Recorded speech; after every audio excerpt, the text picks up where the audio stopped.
Salute Knicks Nation. The streets are buzzing.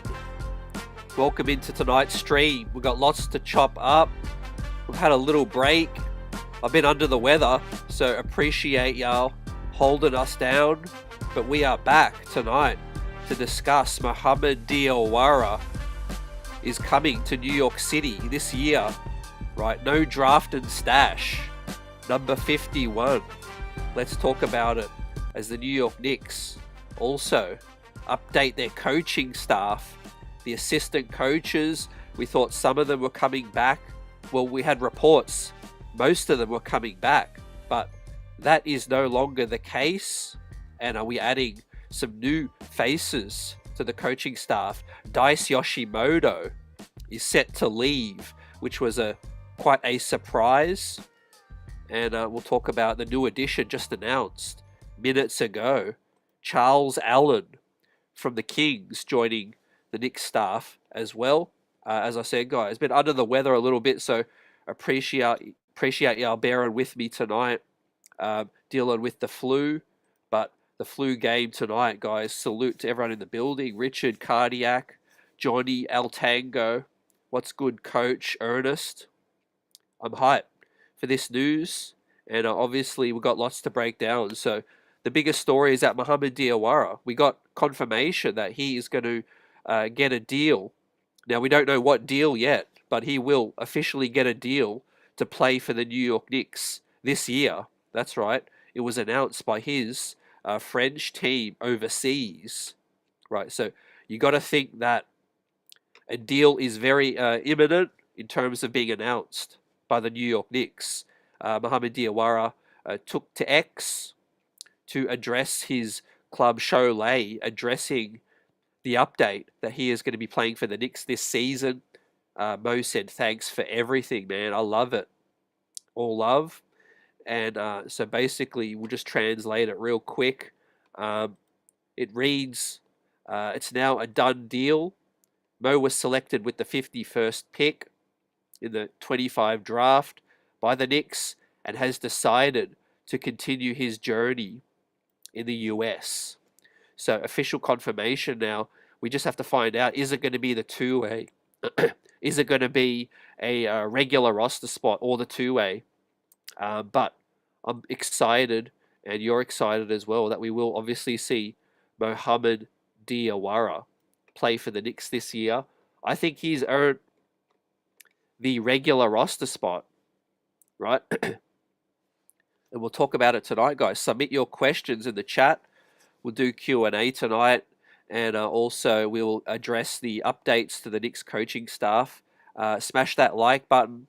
Subscribe to the channel. If you're new, it's great to have you with us, rocking the streets. And yeah, what an impressive summer league it was for Mohamed Diawara. You know, I think he came in as the biggest,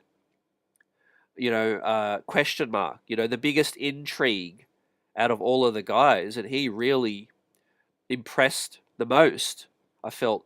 Now, you could say, were the expectations the lowest, hence the surprise? You could say that. I just didn't know what to expect. I watched a lot of film, on his, FIBA games in France. I watched games in the French league with Cholet, his club, but I think his game is growing rapidly. I saw a lot of advancement. I saw a lot of maturation in his game in Summer League that I didn't see, in the French league as well. Ernest says, yes, I love it. Cardiac says, like I said, Diawara looks like he's ready to contribute this season.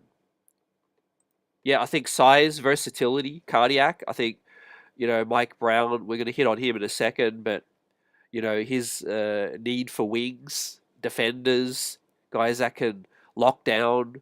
I'm just picturing a 3-2 zone, fam, or a 2-3 zone with Mo Diawara standing in the middle, top of the key, with his 9'2" standing reach. 7'4" wingspan. Flailing those arms, causing a muck, a havoc for the opposing teams right there. And I do think we'll see a little bit more zone but he's just so versatile, is Mohamed Diawara. Um, so we wait to find out, man. But I do think that he's probably going to get the regular roster spot. You know, my mind changed throughout Summer League. I was like, yeah, it's going to go to Kevin McCullough. But I just think the fact that we are light on centres, maybe James Nagy misses out. You know, you got Beauchamp still vying. Dink Pate's going to get a two-way. And obviously McCullough will get a two-way if he doesn't get that spot. So, you know, there's going to be a lot of healthy competition in training camp. And as we come into camp, guys, we have just announced, announced from Hoops Hype, is that Charles Allen will be joining the coaching staff, and he'll be joining the new addition, Ricardo Foyce. Both were assistants with Sacramento under Coach Mike Brown. These are their resumes, fam. So Charles Allen is more of a player development coach. You see he was assistant video coordinator with the Utah Jazz. Then he was the head video coordinator in 2020, 2021. Then he went to special assistant. Then he worked his way up to assistant player development and was an assistant last season with the Sacramento Kings. So Charles Allen coming in as a player development coach. Ricardo Foyce, also with Sacramento, specializing in offense. Right, so he's going to bring some offensive juice to this squad, and that's what it looks like the New York Knicks are going to be tapping into when it comes to Mike Brown, you know, and tapping into the Karl Anthony Towns, the Brunson offense, you know, and getting it more versatile, right? But all of this, guys, is off the back of a major update of guys that are not coming back, right? The New York Knicks officially not bringing back Othello Harrington, Daniel Brady, Dice Yoshimoto, and the assistant video coordinator, Nick Thibodeau, who is the nephew of Tibbs, basically, and Andy Greer is also not returning. So I think, guys, basically, I was thinking when it was announced or it was reported that a lot of these guys were coming back, I was surprised. I was like, you know, I'm surprised they were bringing back that many guys. But we look at it now, and obviously it was premature. That was not the case, right? So I'm feeling like it's a good thing because obviously we are keeping.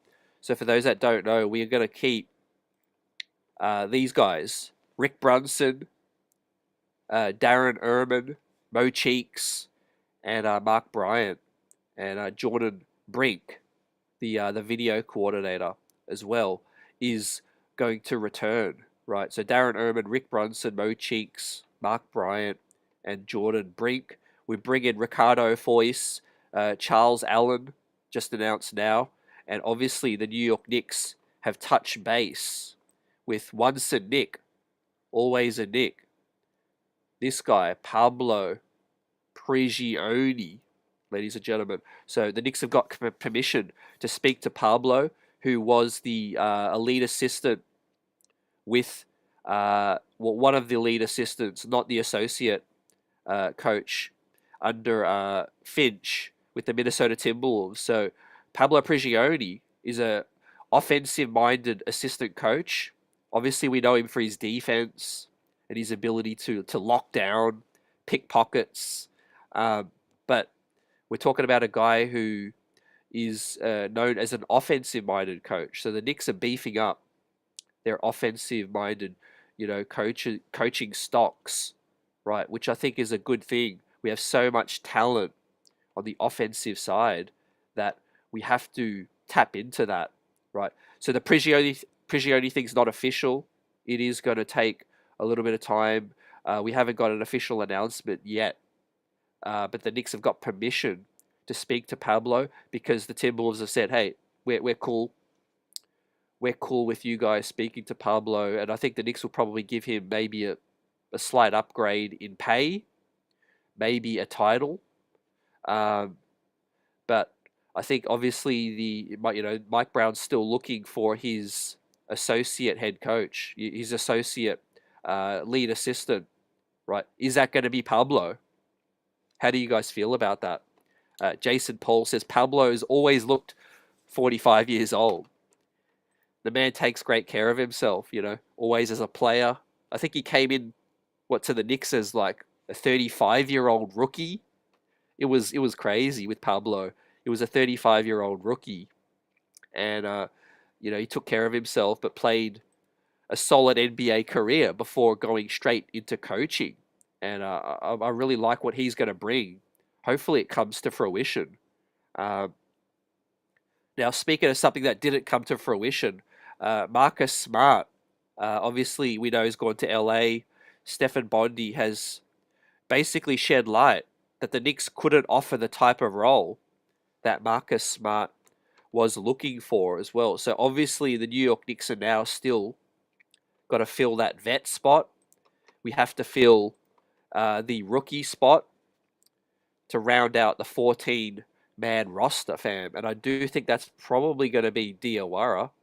And in terms of the rookie, for the rookie spot, in terms of the vet spot, I think Landry Shamet is got to be the favorite, right? We'll hit on some news now about Ben Simmons and about Kevin Love, which has been rumored linked to the New York market.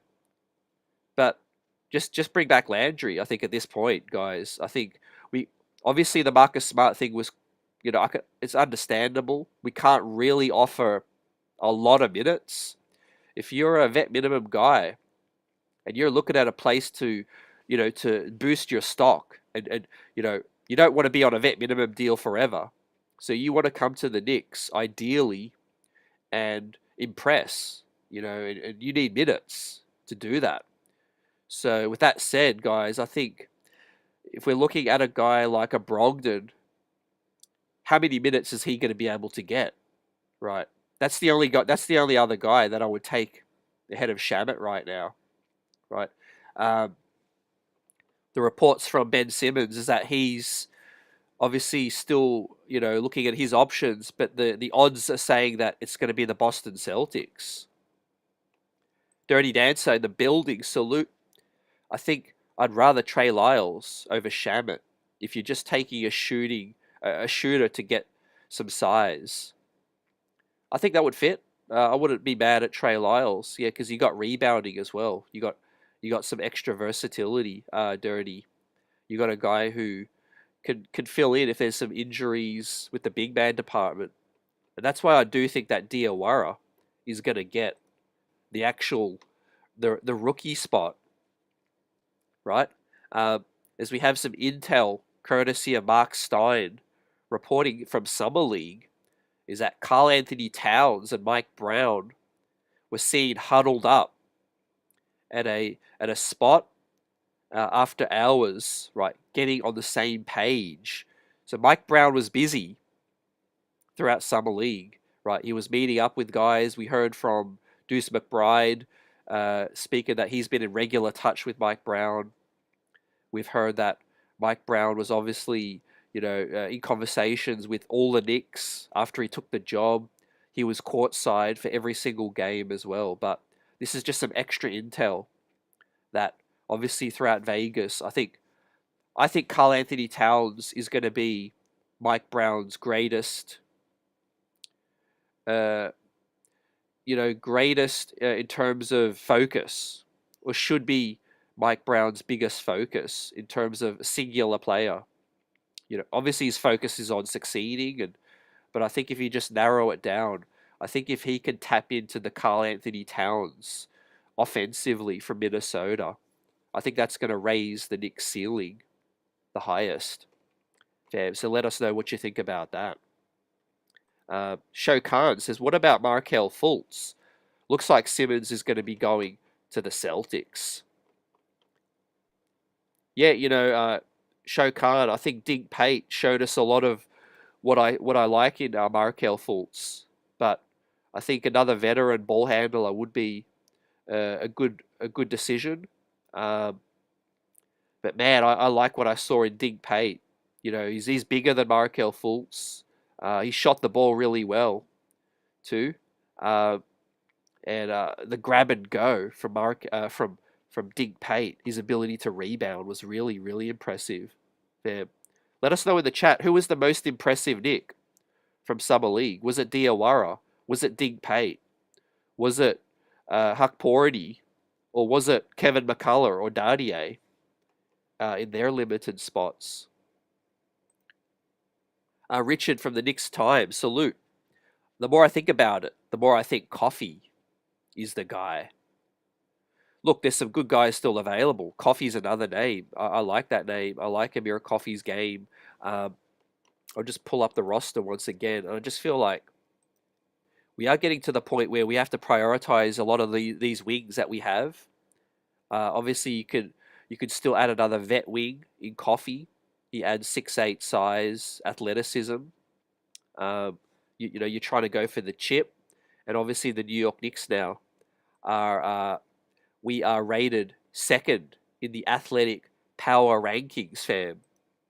Obviously favorites to come out of the East.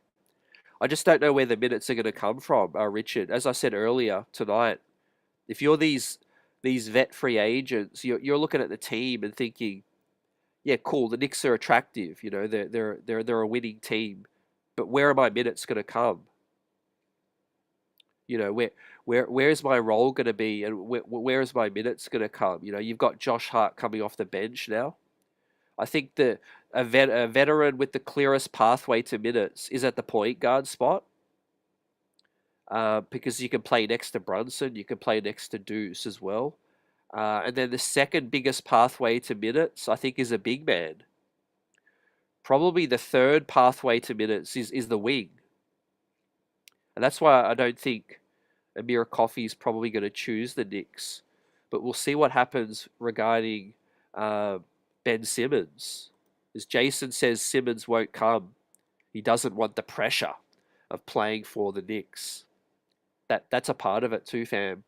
I think I've said it for a minute. Simmons loves the chilled out West Coast. He loves the weather. He loves the spotlight with LA though. You know, I think you could go to the Lakers. That could be something. Sacramento's the other team that he's been linked to, fam. Ricardo says Dink is the most impressive guy from Summer League. Yeah, you know, him and Diawara were the biggest surprises and biggest impressions made on me. I kind of knew what Dardier could do. We know what Huck Porty could do. Kolek was a bit underwhelming, but McCullough was solid as well. Dirty adds, if you're a vet at this point, you see like 15 jobs for 30 guys right now. Is Russ even in the league until there is an injury? Yeah, you know, looks like expansion being delayed, Dirty. I saw a plethora of signings in Europe, fam. We had Shake Milton and my guy, Lonnie Walker, took the bag to go to Europe. So, hey, a paycheck's a paycheck. I respect it. A lot of these guys don't want to bounce around the NBA and just be in, you know, 1 foot in, 1 foot out every single year. I mean, that's got to be, you know, tiresome for you and your fam. So, Lonnie Walker decided to go back to Europe once again. Shake Milton as well. I mean, we've got guys still signing in Japan, Korea.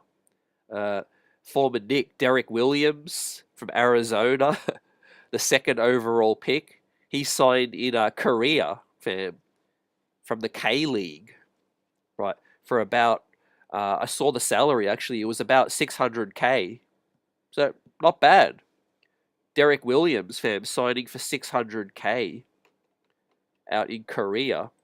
So, yeah, a lot of these leagues now, you know, they could sign some marquee guys. I know Jahlil Okafor was in Japan as well. Johnny says Lyles could help bring Brown's mindset to the team, lead by example in practice. That's a great point, Johnny. You know, new coach. You know, a lot of coaches like to bring in their own guys. But tell me if I'm missing something. I haven't seen any links with with Trey Lyles, like any official reports linking Trey Lyles to the Knicks. On paper, it makes sense. I just haven't seen any reports yet. Maybe I've missed it, um, but I think Hukporty, Diawara, a lot of these guys rebound really strong. So Trey Lyles would add the shooting for me. He'd come in, add some outside shooting. There was a report today also about Kevin Love. Fam, so I'm going to bring that up. We'll hear from Mike Brown tonight as well. Continue to shout you guys out and chop up the latest news. Here we go. Kevin Love. Now, we had Jake Fisher of Bleacher Report say that Kevin Love is looking at a glamour market, a big-time franchise. Is it going to be LA? Is it going to be the Knicks? He has interest in joining a glamour market. Now, yeah, that's all good and well, but I don't think the Knicks would have interest personally. I can't see it. He's pretty washed now. Like Hall of Fame career, Kevin Love. Salute to Kevin Love that we knew, the prime Kevin Love, but the Kevin Love today, I don't think is going to help this team out. Fam, let us know what you think. Lyles is Mike Brown's Taj. I like it, guys. That's the case. It could be another guy that we're missing out on. Didn't Mike Brown coach Corey Joseph as well? That could be a guy that they look at. Yeah, Johnny says great minds here. Now, honestly, guys, we need to hit on the Tyler Kolek situation. What do you think? Like, does the organization trust Tyler Kolek to have a serious role this upcoming season? I'm not ruling Tyler Kolek out for the future, right? He's a student of the game. He works hard. He'll get right.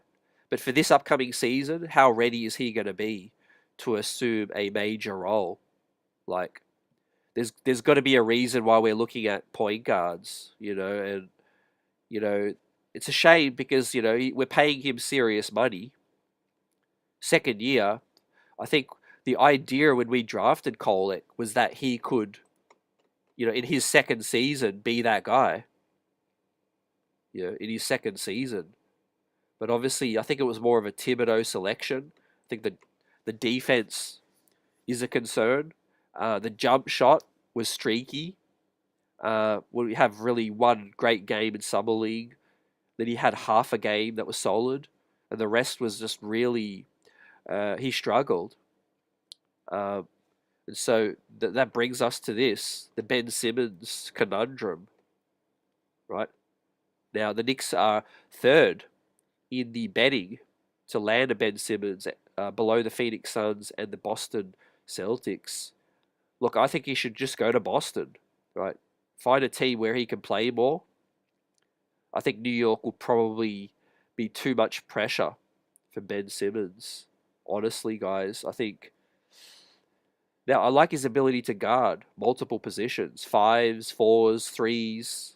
It's offensively. That's the concern when it comes to Ben Simmons. Richard says Kolek is far from ready. The front office must be able to see it, just like the rest of us. I just think Richard, they need to continue to put in a whole lot of development. I think he could get there and be a backup point guard in the NBA for a long time. But I just think, they have to continue to put in that development, fam. And with the back of the news today, just before we came on live tonight, Charles Allen, a development coach, is joining the team. And obviously Jordan Brink, Kolek will continue to work with him. He'll continue to work with the G League coach, Desanga Diop. I think, assuming he's going to return as the Westchester head coach. Ricardo as well is coming in. These guys with most of their experience with Sacramento, but no Dice. What are your thoughts about no Dice returning as well? Andy Greer is not returning, so I'm understanding why that's the case. I think it was too much earlier with guys returning. It was too many. You got to give Mike Brown his chance to bring in, his guys. You know, uh, I do think Mohamed Diawara is going to be one of his guys. And as we just circle back to the main topic, guys, I think Diawara will land the regular rookie spot. If I'm making that decision, I'm giving it to him because he can guard fives. He can ball handle a little bit as well. That'll take some of the pressure off. Now it does look a little rusty, but like I said, his game's like it's turbocharging right now. I think you look at the 19, 18-year-old overseas Diawara, and you look at the Diawara that we saw at Summer League, there was genuine, significant development in a short space of time. And we know when that's the case, the sky's the limit. You can't hold these guys back.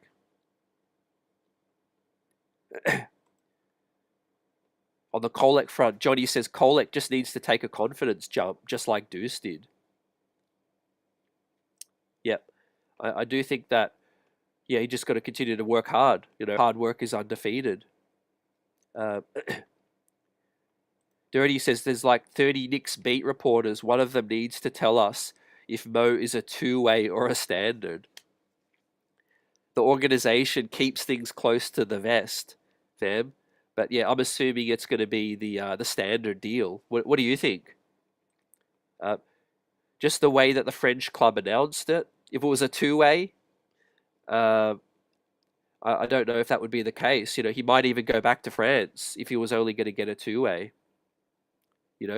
What's better, playing pro overseas regularly on a pro team where you're getting development every single game, or being on a two-way? So I think he's going to get the standard deal.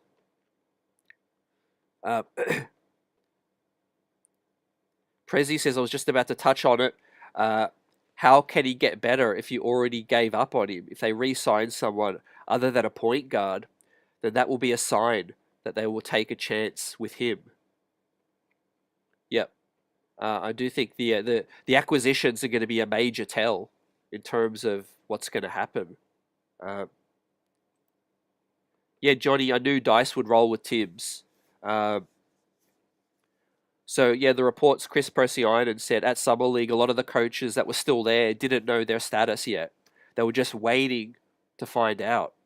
And so when it comes to Dice, obviously, I think it came to a head, and they obviously broke bread. Mike Brown got with Leon Rose, made a call that, look, there's certain guys we got to bring back. There's certain guys we shouldn't bring back. We can't bring everybody back, right? And if we just go back to the top, we're already bringing back so many dudes. And I'm okay with these guys coming back. Rick, look, Darren Erman, Mo Cheeks is obviously going to be working with the guards. Mark Bryant does work with the bigs. Jordan Brink works with the younger talent as a younger development coach. And obviously Pablo Prigioni is a major target right now. I would love to see Pablo on the sidelines. I think he's going to bring more offense as well as Ricardo Foyce. And obviously the guys that aren't going to come back, Othello Harrington, Brady, Dice, and Nick Thibodeau, the nephew of Tibbs, who was the video coordinator on that. So when it comes to that, I'm getting more excited, guys. I mean, preseason's not long away. October 2nd and October 4, the Knicks will take on the Sixers in Abu Dhabi for the preseason clash overseas, right? You see on screen, October 2nd, October 4. We are getting close, fam. Just over 2 months away from Knicks preseason. You guys are giving me your surprises from Summer League. As we see right after draft night, Rafael Barlow said he heard Mohamed Diawara's name was buzzing. So the Knicks took him late in the draft. Most people said it was going to be a stash. But like I said, he had other plans. And I think his game, I think he was killing the workouts. We heard that the workout went really well.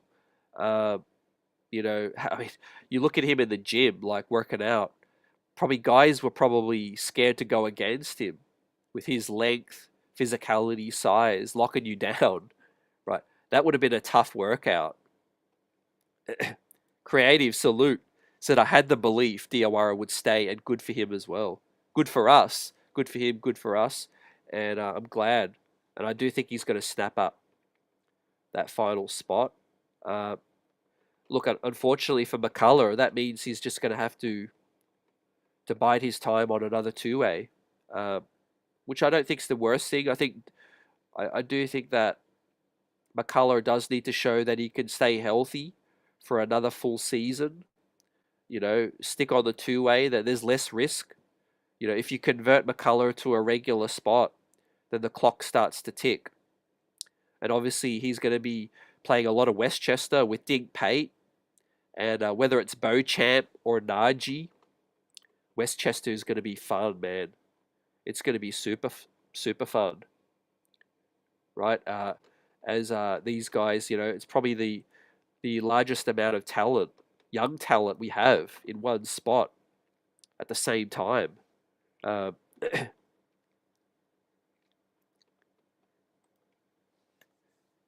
Yeah, October 1st, yeah, training camp will kick off. So it's going to be interesting. They've obviously got to do training camp, a little bit of training camp overseas now, fam. Assuming they'll want to get over there, you know, earlier. We have the summer street ball takeovers, fam. We've got Hoops in the Sun on July 26th, right? Obviously, that is tomorrow, fam. Sunday, we've got West 4th, man. The Cage, West 4th.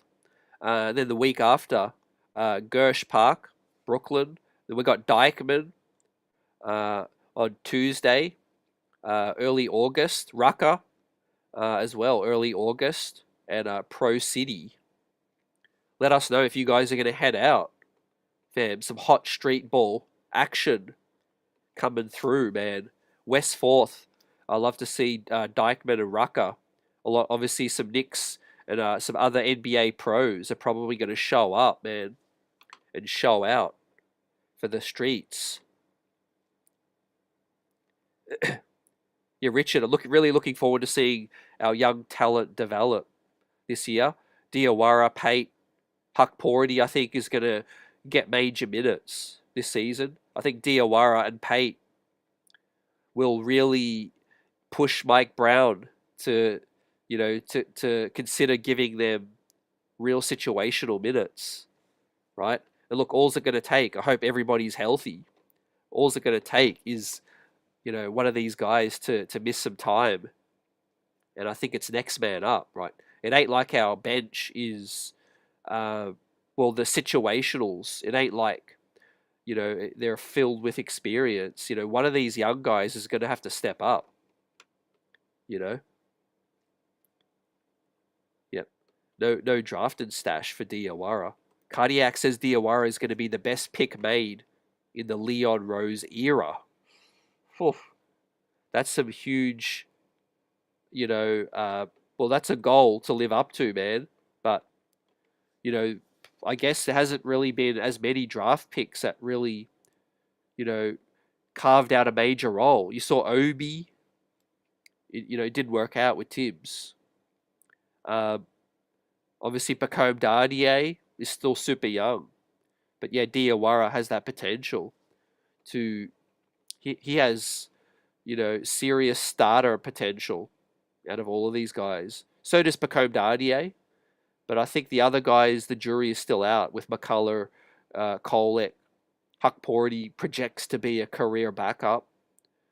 But if they put it all together, Diawara and Pacome Dardier, they project to be solid NBA starters if they could put their skill set together with their physical tools as well. And I can't forget about Dig Pate as well. My guy Dig Pate. The ball handling is just the playmaking and the shooting was legit. Now we had obviously some more updates from Mitchell Robinson. Continues to work on his free throws, so salute to Mitch. He's looking at his free throw routine, the one dribble or the three dribble, but he's favoring the one dribble after having success in the gym, fam. So is this the year Mitchell Robinson's free throw percentage goes up? I hope so, because we need that. There he is at Chalmette High School, working on his free throw routine with Butch Stockton, his high school coach, and other trainers out there. The form looks good. Now, it's never been an issue with Mitch putting out these summer videos, right? It's never been an issue. It's when it gets to the real thing. You put in the work. Hopefully, it translates to the real thing. But you can't knock the hustle. Mitch is putting in that work. And look, that form does look a lot better. That form does look nice with the wrist cock and obviously the arc on the shot.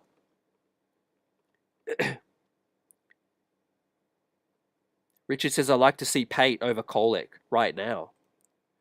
I think he would probably, he could play different positions. But yeah, Pate could be that two guard that can get up and down. Fam. With Kolek, I think Kolek's probably better in the half court. But yeah, Pate's ability to grab and go is like Hart, but on steroids, fam, because he's got athleticism and he can finish as well.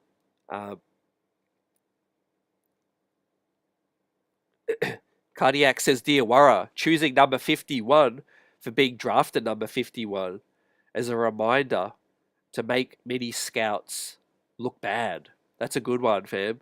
That's a good one. I do think he wore 51 as well overseas, but hey, it's serendipity. It was meant to be, proving a lot of the doubters wrong as a drafted stash. I mean, I heard guys say that credible draft scouts say that they don't think that he's likely to come over or will ever come over to the league. Here he is in year one saying, no, France, I'm done with that. I'm coming to the big league. So Diawara here to stay for the season. Now, Mike Brown, his interview with Alan Hahn. Mike Brown said, actually, let me get the audio on this. We could hear Mike Brown speak, right? Because I haven't actually heard the audio. Offensively, I think a lot of people know we did it in Sacramento. I like to play fast, and so we're going to try to play fast and make sure that the floor is spaced the right way. And then defensively, we want to have a sense of physicality without fouling. We want people to feel us, and we want the fans to know that we're going to give multiple efforts on that end of the floor. It's interesting because you were known early on as a defensive coach, but that Sacramento team had a historic offense. So what has changed with you when it comes to offense? It's certainly you still are a defensive guy. Nothing. I mean, we're going to still put the same amount of time on that end of the floor as we do offensively. We think both ends are important. And, with the length of this team, I'm looking forward to implementing some of the things that we've done in the past. Well, you say length, so they say in this league that no wings, no rings. You've got plenty of wings here on this team, Mikal Bridges, obviously, OG Anunoby, Josh Hart. How do you plan on utilizing these wings? Well, first of all, because I want to give my man Leon a shout out. Leon, I'm giving you a shout out for making sure that we do have some length and we have wings. But, those guys, they're versatile.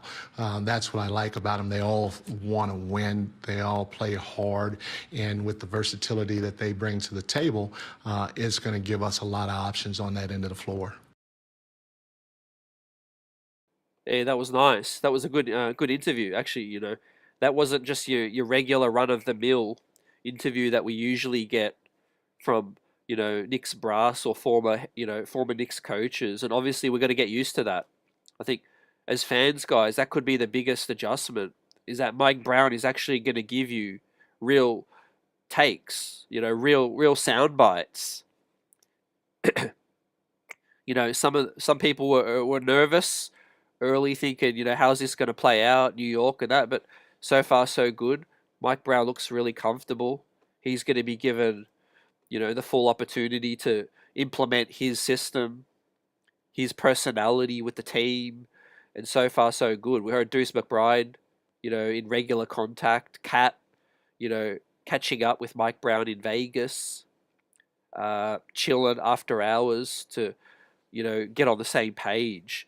But yeah, like Dirty said, Brunson playing fast. How is that going to happen? I do think the second unit is definitely got to play fast. I think Cat has to play a lot more with the second unit. He will get trailing threes. If we're honest, Cat does fall to the ground a lot. He is usually the last player back in a transition, but that could mean a lot of trail threes. Outside of that, obviously, I want to use Cat as a hub, in the half court. I think, maybe one of the ways we could work around a lack of passing playmakers is play through Cat. Play through the big man a lot. That's one thing that the Knicks had success with Isaiah Hartenstein under Tom Thibodeau. And that was probably one of the best things about Tibbs' offense. He liked to play through the big. Joakim Noah. You had Isaiah Hartenstein. I don't think Thibodeau, for a number of reasons, I don't think he really used Cat as a hub enough. And obviously it goes back to Jalen Brunson. It goes back to Brunson just dominating the basketball. Obviously he's such a good shot maker, but I do think that it was the detriment of a lot of other guys too. So, yeah, Mike Brown talking about offensively speeding it up. I do think the bench is going to be on steroids, man. With Josh Hart, Yabusele, Clarkson, and Deuce McBride. I mean, our possessions per game are going to go up with the bench unit in a major way. Also, I think the bench is just going to play more minutes too. I see y'all in the chat, man. Just yeah, keep it cool regarding the some of the comments from Brown with length. Pause. Dirty says, I don't even know what to do with this one. Yeah, look, I mean, wingspan is a big deal. Josh Hart, not the longest wing. We were always playing Hart out of position. I mean, let's keep it a buck. I respect Josh Hart because he never complains, but he's a loyal servant. But how many times was Hart playing out of position with Thibodeau? He was asked to guard fours. He was playing the three. He's really a shooting guard if we're keeping it a buck. But obviously he can't shoot. But Josh Hart, 6'4", can get up and down. He can play at a good speed. But so can Yabusele. So can Ariel Hukporti. I think Deuce McBride is going to thrive under Mike Brown and the offensive creativity. Fam. And look, speaking of Deuce, if this thing comes to fruition, yes, I'm talking about former Knick, Pablo Prigioni. There are some similarities to him and Deuce McBride. Man, I would love to see Deuce McBride being coached up by Pablo. That would be awesome, man. Both gritty, both guards that like to pick up full court. Guys that can hit that three as well. Don't forget Pablo could hit that three, man. He had a beeline, but it was effective from the elbows. I do hope that we get Pablo. As I see Uriah in the building, says that's my dog. Once a Knick, always a Knick. We haven't had many former Knicks players actually become a coach on the Knicks. I would love us to add Patrick Ewing, for defensive purposes. We are adding a lot of these offensive guys, but obviously with Pablo, he brings offense too as a coach. That's what he's known for. He was a defensive player, but he brings some offensive creativity, and I think he's going to get some good actions going with with pass first, player movement as well, and I think there is going to be less isolation, fam. That was a staple of Thibodeau's offense, fam. Isolation. Derrick Rose, very point guard centric. Yeah, Creative Lou says with Hart's height, he plays like he's 6'11" though, which was crazy. Yeah, he's a Lionheart. You know, Lions always play up to their size. You know, they're the kings of the jungle, fam. But yeah, Hart's literally, his heart is ginormous, and he'll take to any challenge, big or small, and he'll always give it his best, leave it all out there. I mean, shout out to Hart. The man just had surgery as well on the finger. You know, the ring finger was all messed up, and he had to have late summer surgery on that too. So, you know, I think the biggest beneficiary of maybe no Thibodeau is going to be Hart's medical bill and doctors. You know, because Hart, he gets banged up a lot and was dealing with a lot too. So we'll obviously see probably less minutes from Jay Hart coming up. Now, as I said earlier, Marcus Smart, like I would have loved to add him, but I could see the reasoning why the Knicks weren't able to get that deal. Smart had dialogue with the Knicks. They had conversations. There was obviously some presentation in terms of what his fit and role would look like, but I think the Jordan Clarkson addition really put the kibosh on any Marcus Smart acquisition. Because if you look at it, where does Clarkson fit in if you have a Marcus Smart, and where does Smart fit in if you have a Clarkson together with Deuce? Right, you can't really play all three together. It's too undersized. If Smart gets major minutes, which he's looking for, then that means less minutes for Deuce or for Clarkson as well. So theoretically, I like the fit, but I just don't really. I understand why Smart, his head was turned when it comes to LA, and getting a bigger role with that. So. Look, who's going to enter the chat? Is it going to be Landry Shamet? Is it going to be Trey Lyles? Is it going to be Malcolm Brogdon?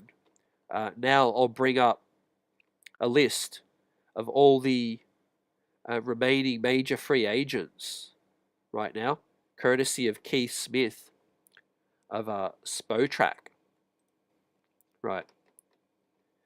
Yeah, I see y'all talking about Amir Coffey earlier, Torrey Craig, Lamar Stevens, Kessler Edwards,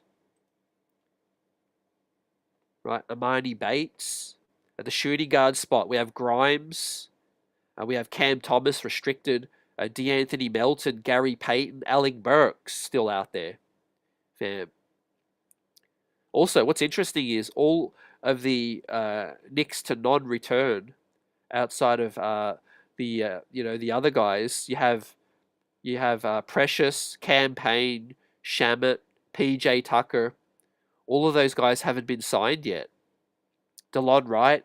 So you got DeLon Wright, Campaign, PJ Tucker, Precious, and Landry have not gotten re-signed yet by any team. Right. So what does that say about the Knicks' depth from last season? Now, from the point guards, you got Giddey, who's still waiting on Chicago. They are a notoriously cheap organization, but has he priced himself out of that market? You got Brogdon, Westbrook, Simmons, and Jared Butler just got picked up. I think so that is slightly outdated, as Jared Butler got picked up.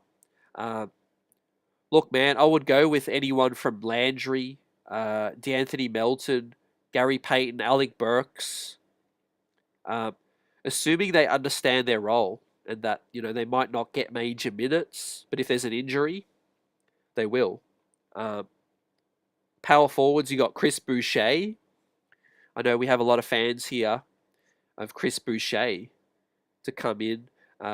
Is he going to compete with Trey Lyles for a potential spot on this squad? I think the fact that Ariel Huckporty had a solid summer league, I think would have helped his early impressions with Mike Brown. You got Bol still available, and you got Precious Achua as well. Building blocks, as Precious is probably waiting for the Heat to bring him back. He'd sign with them soon. I think Precious would take a role where he could get minutes. I think a lot of these players are just sick of bouncing around.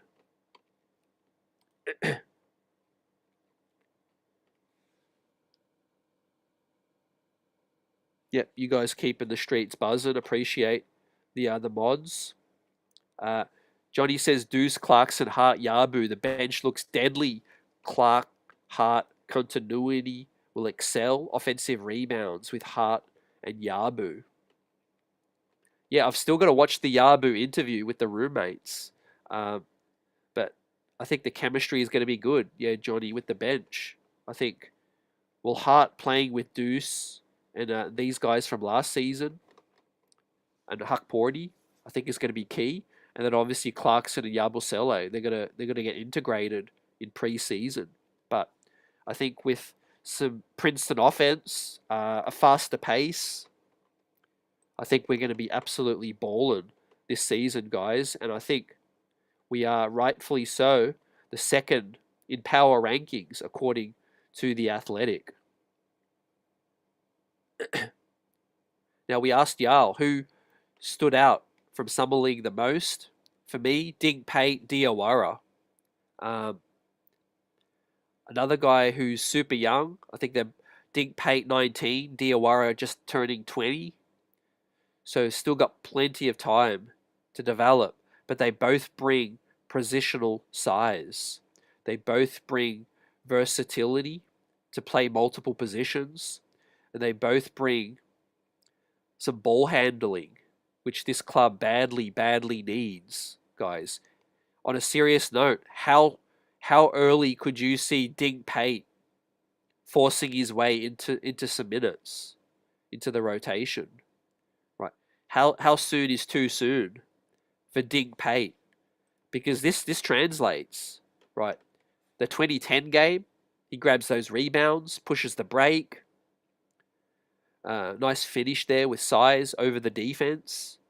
I mean, this is what y'all need when you're talking about bench, right? This is why I don't think we need a Ben Simmons or a Markel Fultz. This is what those guys would do anyway, and Ben Simmons would probably pass this. He wouldn't look at the hoop. Dirty Dancer says 2028, so that's two seasons from now, realistically. I think it could be sooner. I think it could be sooner than that, Dirty. But obviously, our squad's stacked. We are, set to contend this season. So it is going to take possibly some intervention via, injuries, whether his game just maybe pops instantly. But I do think Mike Brown is more open-minded. That's something we really have to keep in mind. Yeah, our ambitions are high, definitely. That's the major reason why Dinkpate probably would have to wait a little bit. But I think Westchester's obviously his calling card. He has to, he knows the G League well, so he has to show that he can perform consistently. If he could do 2010 in Summer League, he should be able to do that in the G League. No problems. And so I really look forward to watching some Westchester. But obviously, my opinion, as I said earlier, I think the single player on this Knicks roster that Mike Brown can get more out of is Karl Anthony Towns. Right. He was our second All-Star, All-NBA player. I think there was a lot left on the bone when it comes to last year with Cat. And yeah, it wasn't all about Thibodeau. It was other reasons as well. I think the Brunson, decision making isolation was a major part. But also Cat too. He has to be better, staying on the court, staying out of foul trouble. One of the things that I was really impressed with was his rebounding. Obviously he had those lapses defensively, but I mean, Cat's rebounding, we really did not miss anything in terms of Hartenstein. Like Cat was a walking 10 rebounds a night, 12, 13, heck 17, 18 rebounds sometimes as well. So Cat was feasting on the glass. So, shout out to him. But obviously that was more of a Thibodeau style. What's going to happen if Cat has to play a little bit more on the perimeter now, offensively? Maybe those rebounding numbers go down a little bit. But I'll happily do that trade-off if it means that Cat can get more 3 shots up, more 3-point shots, and more cutting as well. Right. Cat's a pretty mobile big on the offensive side, man. He glides out there. Right. It's amazing how he struggles defensively, backpedaling and moving those giant feet on defense. But on offense, he moves very fluidly, drives well to the basket. But off ball, I want to see some movement from Cat as well, man. He's a handful. If y'all want to put a wing on him, as I think they will try to continue to do, I think that's a great opportunity now for Cat to say, I've got a year of that experience now. How can I take advantage of y'all putting a wing on me? And I think, Mike Brown and him would have had a lot of discussions. I do think that Mike Brown, Cat was probably very vocal about Tibbs in the exit interviews, right? Not to throw Tibbs under the bus or whatever, but just being honest, giving his honest, evaluations on the season and interpretations. These players, especially a vet like Cat, know their games better than anybody. And I think Cat was a team player last season, but I don't think he would have been happy with the amount of 3-point shots, that he got up. So, a lot of talk about Giannis and a future trade, and obviously Cat was the major trade from last season. There's a lot left on the bone, man, when it comes to Karl Anthony Towns. And I do think if Mike Brown is going to be a success with the Knicks and this season, I do think it's going to be, a large part will be because he gets the best out of Karl Anthony Towns, fam. And look, if he can't get the best out of Karl Anthony Towns, maybe those trade rumors will continue to circle. Yuri Ark, salute, says Cat can be a defensive player, and if Cat can get more 3-point shots up, that would be good. I think we will see that more. But when it comes to discipline defensively, like you said, he can be a solid defensive player. He's got the size. He just has to play more smart. None of those, head scratching, hair pulling fouls that gets Clyde and Mike Breen and all of us frustrated. It's just that crazy tendency to just pick up a dumb foul. Pushing a guy in the back for no reason. Late on a closeout, and you're not going to get there, but he fouls anyway. So hopefully, I think one thing Mike Brown is going to bring is detail, attention to detail and repetitions, guys. He's going to go over it and over it in these practices, and these practices are going to be regular, they're going to be frequent, and there's going to be a lot more plan on details, right? So hopefully that can get the best out of Cat, man. But I like to hear this, that those two were active, chopping it up during their Vegas stay. Hey, it ain't all about party in Vegas, man. There's a little bit of business and pleasure had when it comes to Summer League in Vegas, right? Mikal Bridges as well. doing a lot of PR, hoping to get his extension, right? But also, we can't forget about the relationship with Pablo Prigioni and Karl Anthony Towns, right? 5 seasons together in the Twin Cities. So look at those two embrace each other, man. I think that would be really good for the connect, for the psyche of Karl Anthony Towns, just getting another one of his guys from Minnesota. Because don't forget, it was a shocking trade where on the eve of the season, he didn't expect his entire life to get, turned upside down, and he had to basically, change cities, with a drop of a hat, right? And spent his entire career in Minnesota. So if we get Pablo in here, not only is that going to be good for, for the coaching team, and Pablo bringing his ideas, but obviously he's familiar and knows how to get the best out of Karl Anthony Towns on offense. Fam. So fingers crossed. We haven't heard any latest update on the status of the Pablo Prigioni inquiry, but I do think that where there's smoke, there's fire. We had permission to interview Pablo. Normally, when you get permission, this ain't a player. This is a coach. This is basically a done deal. I think, fam. How do y'all feel about Pablo coming in? Trey the Third salute says moving forward is much different from laterally. That's his problem. Yeah, I agree. That's a good point. Definitely. Moving laterally backwards, it's tricky. Backpedaling too, as a drop big. But also communication, man. How many times did these guys say lack of communication was poor? Well, guess what, Kat? If you're the anchor of the defense, you're going to be the one to communicate as well. How many times did OG and Kat, were missing an assignment that killed us because they weren't communicating.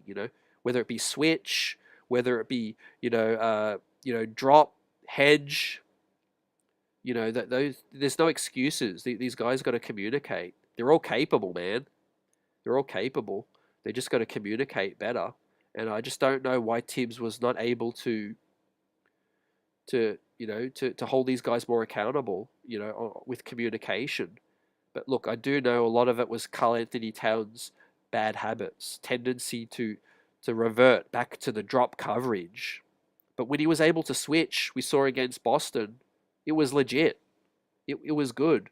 There's a reason we beat Boston, because we switched up our defensive strategy and it worked. And credit to all of these guys because they executed that. But obviously Tatum and the crew helped us out a lot with their ability to jack up those threes.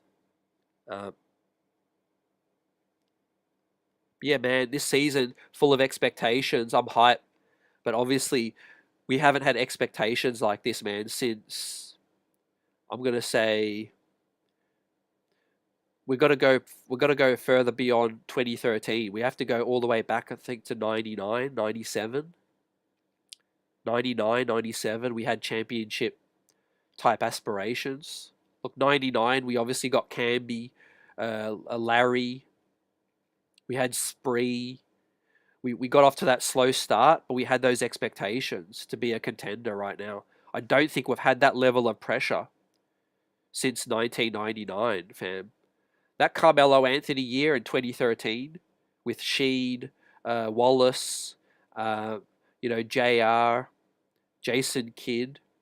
I think that was a very, very good team on paper, but I don't know if people said at the start of the year that we were favorites to come out of the East, because obviously LeBron was still there, and obviously we weren't second favorites to win the chip. So we go back to 1999, fam, since we have these expectations. And obviously a brand new coach thrown into the mix. We have to get off to a good start. Because y'all know what's going to happen if the Knicks get off to a kind of little slow start, man. Even if it's 2 losses in a row, or 3 out of 5 losses, three losses out of 5 games, or something like that. There's going to be all this media narrative, firing Tibbs and this and that, Mike Brown, all of that. So I think, starting fast, getting off to a good start is key. And how do you do that? Training camp, preseason, and getting these guys together early, fam. And the good thing is that our squad is pretty much settled. We're not going to be pulling off no late upheaval like last season. This is the core 10 or core 9 guys. If you exclude Huck Porty, and maybe you want to include Landry or another vet to be that 10th guy, but that's going to be the 10 guys coming in. They know each other now. They're spending time with the coaching staff. Brunson's obviously fully into his summer reps now. Let's not forget, last year Deuce couldn't start his summer workouts until September, fam. He was dealing with an injury. When it comes to Brunson as well, he was dealing with the broken hand, fam, after the Halliburton series with the whole WWE, the whole broken hand. So these guys are now able to start their workouts on schedule and really hit it hard, fam. Trey also says, he doesn't move his feet well side to side. That's why he gets so many of those silly fouls.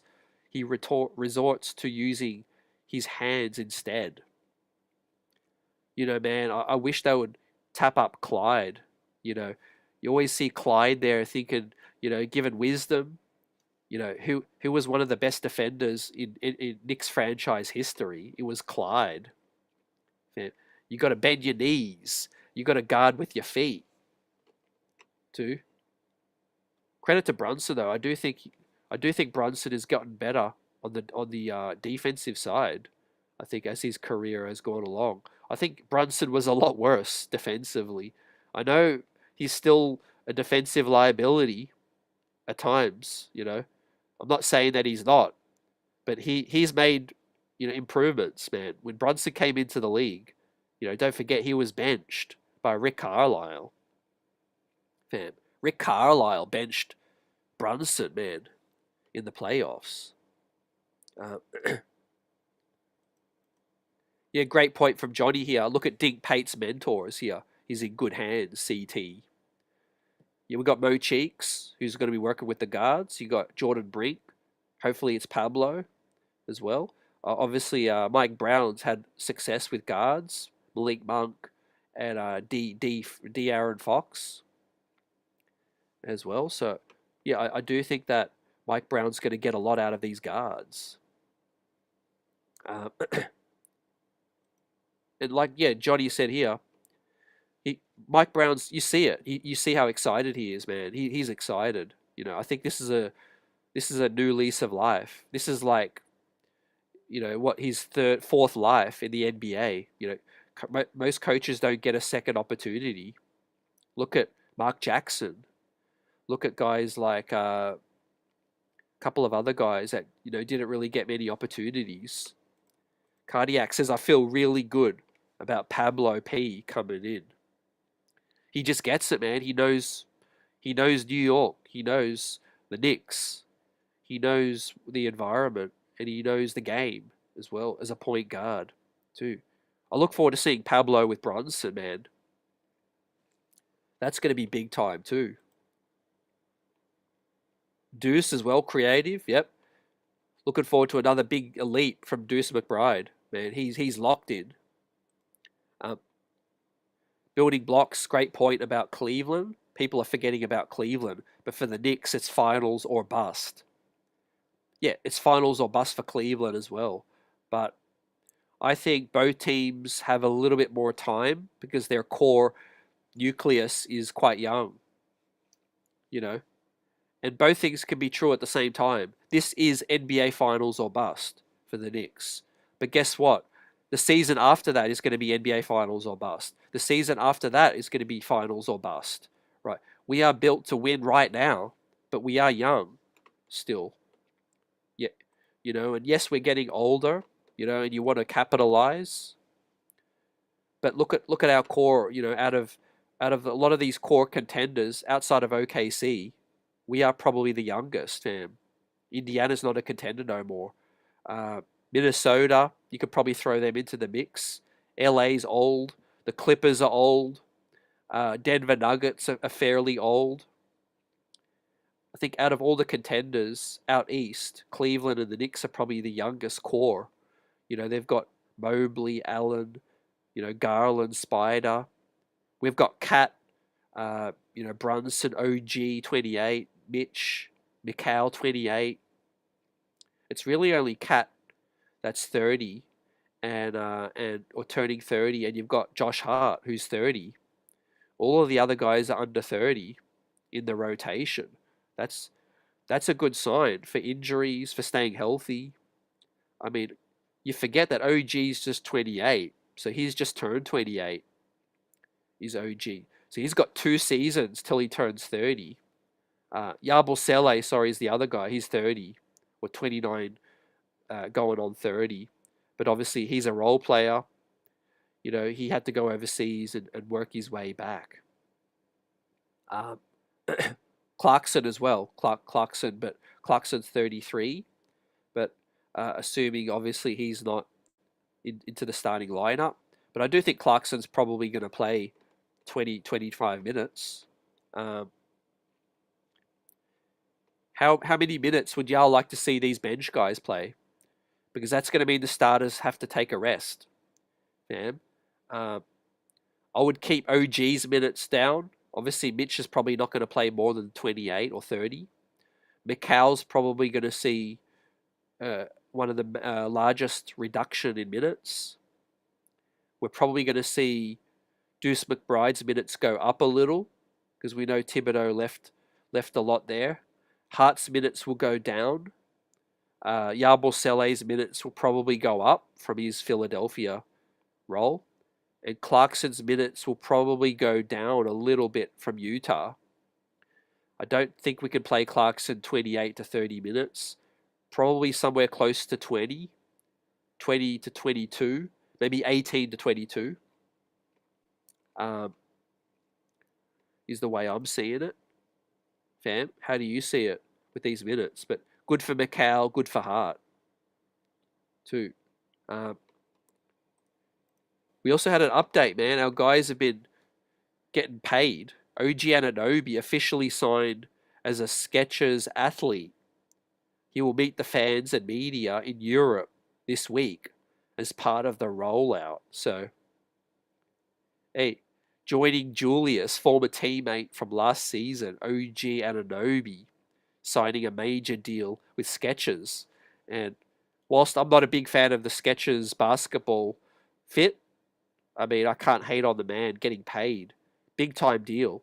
Good to see OG Anunoby as a player that, you know, isn't flashy, doesn't usually get the headlines, but good to see him sign these kind of deals. I'm sure it's going to be worth a lot of money for OG. And these are the things that they say when you join the New York Knicks and you join the New York market. You get, you know, you get these deals presented because you're always in the spotlight. You know, you're a marquee athlete on the bigger stage, and obviously we've been contending now for the last 2 seasons. So OG Anunoby's now. I see the man doing interviews with Forbes as well, you know, at media outlets and conventions. So we just got a couple of other guys left to get paid. Now, we do have to touch on the looming extensions of Mitchell Robinson and Mikal Bridges. How is this looking for y'all right now? I feel really confident that both will get signed by the Knicks. The only way I see that they both don't get extended is one player and one player only, and that's Giannis Antetokounmpo. Something happens with Giannis, whether it, you know, a leaked report, you know, he comes out and requests a trade, which I don't think is going to happen. There's only one way I think that Mitch and Mikal don't get their extension. And I think it's got to do with Giannis right now. LeBron thing ain't going to happen. You know, it was cool for a second, for a day or two, and then that's kind of now dead in the water. I do think LeBron is going to, play this season in LA, and then he'll probably decide to finish up, somewhere else. I think for the final year. Yeah, I do think Mitchie is going to start the season well. I think for his sake, he'll be looking to, start injury free, play major minutes, and then I think sign that deal. When the time comes, because the major thing is health. We all know what Mitch can do. The league knows it as well as the New York Knicks and Leon. I just think that if he starts the year strong, I think they'll come to some agreement. I think it's in both parties' best interest because, if you're Mitch, if you can get security, you can get a solid number that you're okay with and security, I think you take that. You take it. We all seen how the league's looking right now with limited finances available for a lot of these teams. Free agency ain't what it used to be, fam. It ain't what it used to be. It ain't like, yeah, I can't wait to get to free agency. There's going to be this team, this team, this team, and that team waiting for me with a max deal. Right? Those days are over now. You basically have to work the back channels, and your agent has to, before that deadline hits, or before free agency comes, your agent basically has to, suss out the league, and speak to all these different teams via the agent and find out, hey, are you interested in giving my man's, getting him paid, and then they'll find out that way. And I think if the word comes out that, hey, there ain't a lot of teams willing to pay 18 or 20 mil, then I think if the Knicks come up with another deal similar to the current deal that he's on, let's say it's 16, a small increase, 16, 17, 15, with yearly increments, then I think we could see a deal. Now, regarding Mikal Bridges, I think that one's probably a little bit more tricky because it's more money, and you're obviously trying to circumvent the second apron. So with Mikal, though, you traded 5 picks, and obviously you need Mikal in a major way. You need him to contend. He's a defensive-minded guy. We know Mike Brown wants those players on the team. He's been looking forward to coaching up Mikal. So I expect Mikal will get done. I expect it's going to be a pretty high number, fam, and we might enter the second apron, over the second apron for a year, and then we might have to address that afterwards. But you get these guys re-signed. Our window is wide open right now, and you have to go for it, fam. You have to go for it right now. Get these guys signed up. We're still young. Creative Lou says the way OG played last year, he deserves that Skechers deal, 100%. And also, Mikal will get extended. I don't think Giannis is leaving, to be honest. Maybe next year if this year doesn't go well. Yeah, that's a good point. This year will have a lot of bearing on what Giannis does. To your namesake, they did get creative. Milwaukee. They got rid of Dame. They brought in Miles Turner. And they got Cole Anthony on a buyout. They did get creative, but ultimately, I don't think it's going to be enough. Ultimately, Giannis wants to win. I don't think he's going to finish his career in Milwaukee. I don't see it. Felicia Salute and Theo Pate says, let's go Dink Pate. Great to see y'all in the building. Yeah, Dink Pate is our guy. And I can't wait to see him lock down that two-way. Felicia says Cleveland will get to the second round and fall apart again. Jarrett Allen, not tough enough the further you go. in the playoffs.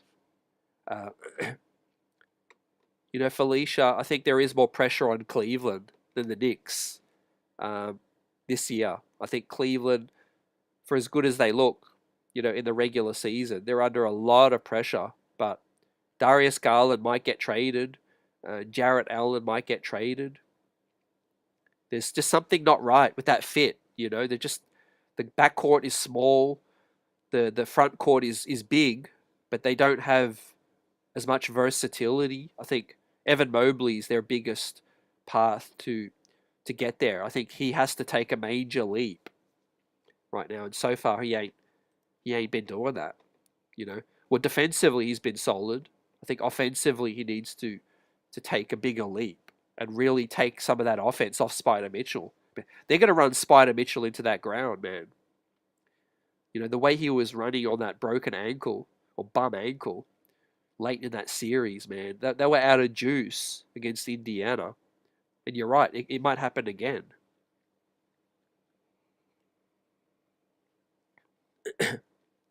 Now, the versatility that Mohamed Diawara adds, I'm happy to hear today's news. I'm excited to see what he brings with Dink Pate and to see how it plays out for Kevin McCullough, because I'm a big Kevin McCullough guy. But I do think it makes sense that Diawara gets that final spot, the 14th regular rookie roster spot, and I do think that it's going to go to Diawara, right? Just the way that he was defending, handling the basketball, and making great reads and plays lets me know that I think he's able to contribute, in a pinch. And as his former team announced, it's now a done deal. Selected with the 51st pick in the draft, by the Knicks, he has decided and continue his career in the US. So does he do that if it's just a two-way? I doubt it. I think it's more likely that Mohamed Diawara is going to get that rookie spot from the draft as well. It fits nice and snug under the second apron with his deal. He's a second-round pick exception, and I think it has the potential to be a steal this season, playing minutes as the 51st pick, whereas many projected that it was going to be a stash. Right. A lot of people projected it was going to be a stash. So his guy, Pacome Dardier, as well, he's going to be able to help with the acclamation.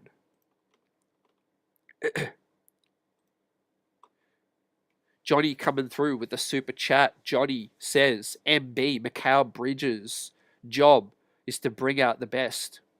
Unite high IQs in team ball. Mike Brown's job, not Mikal. Mike Brown, his job is to bring out the best. Unite high IQs in team ball.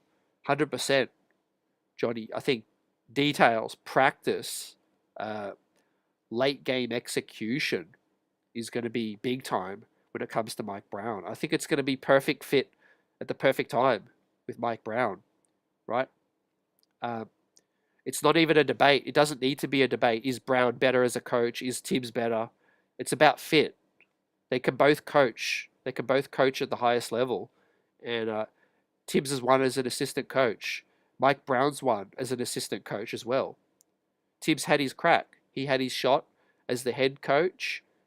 Now Mike Brown is going to get his chance, right, with the full support collaboration with Leon Rose and co. When it comes to that. So, Mohamed Diawara, they pegged him as a draft and stash, but there's no stash. There is the draft, but there is no stash. It's draft and go, baby. As Mohamed Diawara is ready to help us out this season, man. You see him running the floor, handling the basketball, and I think his game.